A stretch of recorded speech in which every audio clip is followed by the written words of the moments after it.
frères et sœurs,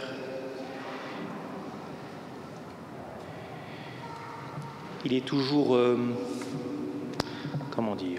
il est toujours étonnant de se dire que Dieu vient nous chercher et nous confie, nous appelle, comme on dit, c'est le sens du mot vocation, qui nous appelle à accomplir une mission. Souvent on parle de vocation pour les prêtres, les consacrés.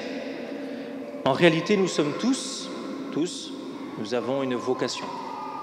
Tous, nous avons reçu un jour, en vertu de notre baptême, une vocation.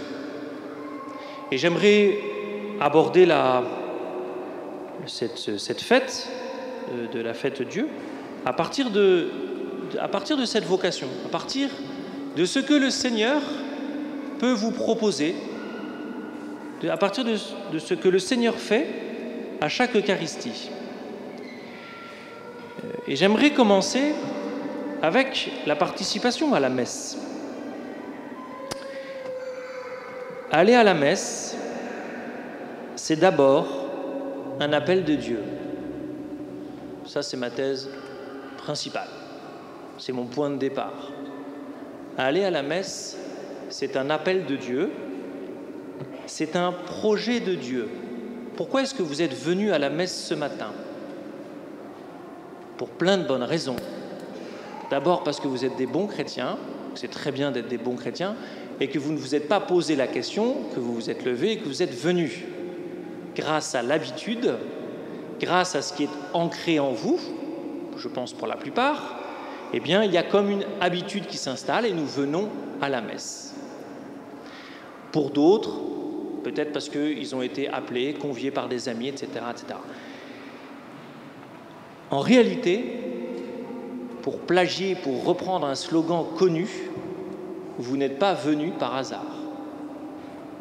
Et mon souhait, c'est que vous ne veniez plus à la messe par hasard, que vous ne veniez plus à l'église par hasard, ou par habitude, ou simplement par habitude, ou simplement, j'ai envie de dire, pour être bien et pour recevoir le Seigneur pour être bien. L'Église n'est pas une œuvre humaine. L'Église est une œuvre de Dieu. Ce qui fonde l'Église, c'est l'Eucharistie. Ce qui fait l'Église, pour reprendre la théologie du XXe siècle, ce qui fait l'Église, mais pas seulement, puisqu'elle ne reçoit qu'un héritage que les pères notamment ont développé, ce qui fait l'Église, c'est l'Eucharistie. Ce qui fait l'Église, c'est la messe. Ce qui fait que ce que nous sommes aujourd'hui même, c'est l'Eucharistie. Or, l'Eucharistie n'est pas une œuvre du prêtre, n'est même pas une œuvre de la communauté. Elle est l'œuvre de Dieu. Elle est l'œuvre du Père, elle est l'œuvre du Fils, elle est l'œuvre de l'Esprit. Ce qui signifie, frères et sœurs, c'est que si nous sommes dans l'Église, si nous participons à l'Eucharistie qui nous fait entrer dans l'Église pleinement, ce n'est pas de notre propre volonté seulement. Ce n'est pas seulement parce que nous en avons l'habitude. Ce n'est pas seulement parce que nous sommes motivés pour rencontrer Jésus et être bien, entre guillemets. Si nous sommes ici aujourd'hui, c'est d'abord parce que le Seigneur a un projet pour le monde, que ce projet pour le monde, c'est le salut, que ce salut, il passe par l'Église et que l'Église, c'est nous. Dieu a un projet pour chacun d'entre nous et il a un projet pour nous tous ensemble. Il a un projet pour chaque baptisé et il a un projet pour notre communauté. Et ce projet, il le construit d'abord à chaque Eucharistie, à chaque messe. Parce qu'à chaque messe, le Seigneur nous fait participer au don de sa vie. Parce qu'à chaque Eucharistie, le Seigneur veut que nous participions au don qu'il a fait une fois pour toutes sur la croix à son Père. Ceci est mon corps, ceci est mon sang. Je pense que c'est des paroles que vous avez entendues, j'ai envie de dire, des milliers de fois. Je pense aussi que pour la plupart, c'est des paroles que vous avez sans doute méditées ceci est mon corps, ceci est mon sang. Le Seigneur nous donne ce qu'il est. Ceci est mon corps, ceci est mon sang. Et s'il nous le donne, c'est pour que nous soyons configurés à lui. À chaque Eucharistie, le Seigneur nous configure à ce qu'il est.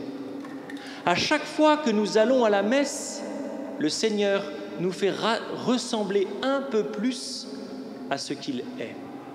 Ceci est mon corps, ceci est mon sang, et il est donné pour vous.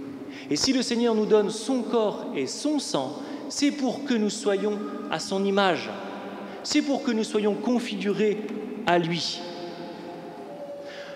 Si j'allais un peu plus loin, pour que nous soyons capables d'aimer comme lui aime. Parce que le projet de Dieu pour le monde, c'est la miséricorde, encore une fois. Je vais vous en parler, je crois, à chaque fois que je vais prêcher.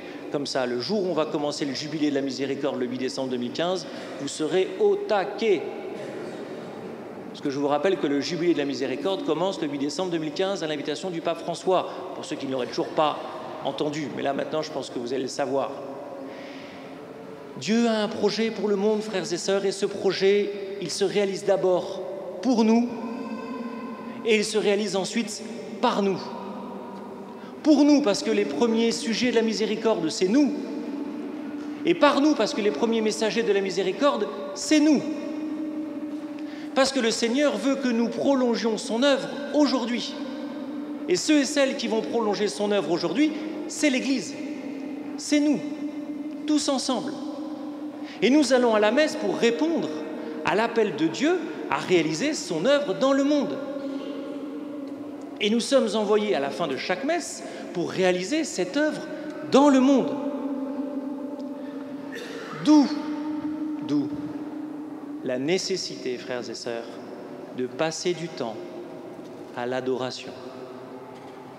D'où la nécessité, en plus de la messe, mais quand on aime, on ne compte pas, de passer du temps devant le Saint-Sacrement.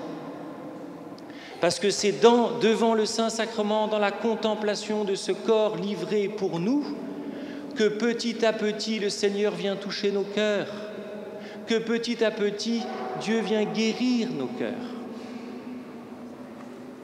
Dans le silence, je vous rappelle que nous ne venons pas prier, que nous ne venons pas à la messe pour nous faire du bien d'abord. Nous venons à la messe, nous venons prier pour que le Seigneur fasse son œuvre en nous.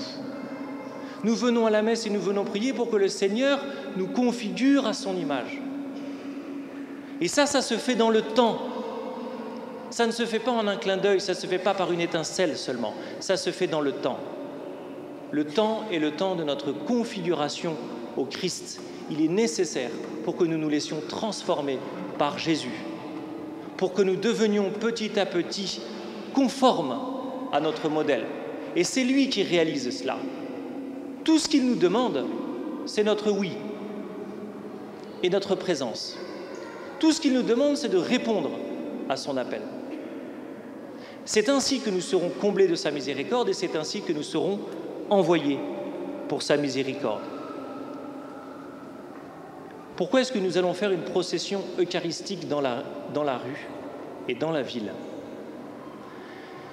Parce que le Seigneur veut se rendre présent au milieu des hommes et des femmes. Parce qu'il veut se rendre présent au milieu des hommes et des femmes qui ne le connaissent pas. Le vendredi saint, nous avons fait un chemin de croix dans la ville. Nous avons montré Jésus souffrant. Nous avons montré Jésus souffrant avec les hommes. Dans la procession eucharistique que nous allons faire cet après-midi, nous allons montrer à la ville la présence silencieuse et douce du Christ qui vient bénir chacun. Et Jésus ne sort pas tout seul, parce que le signe de sa présence, c'est nous. Parce que le signe de sa miséricorde aujourd'hui, c'est nous, tous ensemble. J'ai pas envie de dire, plus on sera nombreux, plus ça se verra, c'est pas ça. C'est pas une question de nombre, c'est une question de foi. C'est une question de réponse à l'appel de Dieu. lorsque nous sortirons tout à l'heure, eh bien nous allons accompagner le Christ qui va bénir toutes les personnes qui croiseront entre guillemets son regard. Et tous ensemble, nous allons accompagner cette bénédiction parce que cette bénédiction, c'est nous. Si Jésus vous a appelé à la messe, ce n'est pas pour vous, encore une fois. Ou pas seulement pour vous. C'est pour le monde. C'est pour tous ceux et celles qui ne le connaissent pas. C'est pour tous ceux et celles à qui il veut faire du bien. À qui il veut, ou pour qui il veut faire de grandes choses. Je vous rappelle que Jésus n'est pas venu pour les justes, mais pour les pécheurs. Pour les pécheurs. Beaucoup d'hommes et de femmes, même sans le savoir, attendent la bénédiction de Dieu. Et donc, le témoignage que nous avons à apporter tous les jours, eh bien, il se concrétise de manière tout à fait particulière dans notre présence au monde, tous ensemble, à la suite du Christ qui est réellement présent dans l'Eucharistie. Ainsi, l'Eucharistie change ma vie, elle me configure au Christ, c'est un fait, c'est donné, et c'est le legs de Jésus. Ceci est mon corps, ceci est mon sang. Nous voulons devenir des saints. Est-ce que nous le voulons vraiment? Mais nous voulons devenir des saints. Et ça, la sainteté, c'est donné d'abord dans l'Eucharistie. Alors, comment faire pour que l'Eucharistie porte tout son fruit dans nos vies? Comment faire pour nous laisser véritablement, profondément configurés par le Christ dans l'Eucharistie? Alors, je vais vous donner quelques pistes. Vous prendrez celles qui vous semblent les plus opportunes. La première, alors, de manière générale, c'est soigner sa présence à la messe. Première piste, arriver à l'heure. Arriver à l'heure. Ça peut paraître évident pour certains, ça ne l'est pas pour tout le monde. Arriver à l'heure. Comme on disait, la ponctualité et la politesse des rois. Deuxième chose, arriver en avance pour se préparer, pour préparer son cœur. Pas forcément une demi-heure avant, 5-10 minutes, pour se mettre en prière, pour se mettre en présence du Seigneur qui m'attend et qui m'appelle.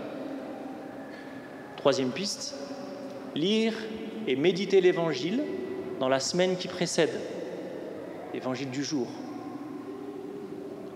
Quatrième piste, après la communion, que nous ayons communié ou pas d'ailleurs, prendre un temps d'action de grâce, silencieux, les yeux fermés, se mettre en présence du Seigneur qui est là, qui est vraiment là. On peut s'isoler, on peut se mettre à genoux, qu'importe. Cinquième piste, prendre un temps d'adoration dans la semaine. Maintenant, je pense que vous le savez, 1 heure dans la semaine, c'est pas mal. Mais se mettre devant Jésus Eucharistie, pas seulement ici, n'importe où, même devant un tabernacle fermé. Se mettre en présence du Christ qui est là, qui est vraiment là. Sixième piste, aller à la messe en semaine. Profitez de l'Eucharistie, même en semaine. Profitez de cette nourriture. Profitez de ce que le Seigneur veut faire de nous à chaque Eucharistie. Ensuite, se confesser régulièrement. Et enfin, si notre conscience nous y invite, eh bien ne pas aller communier de manière automatique, mais demander la bénédiction du ministre. C'est-à-dire, prenant conscience de ce don qu'est le Christ, de ce don qu'est le Christ dans son Eucharistie, eh bien, effectivement, se poser la question, non pas est-ce que j'en suis digne ou pas, personne n'en est digne, mais est-ce que je suis prêt? Est-ce que je suis vraiment prêt? Voilà. En sortant dans la rue et en suivant Jésus Eucharistie, nous montrons notre autre vrai visage au monde. Ce n'est plus le visage de la croix, c'était lors du chemin de croix le vendredi saint, mais aujourd'hui c'est le visage de la douce et silencieuse présence de Dieu dans le monde pour tout homme. Amen.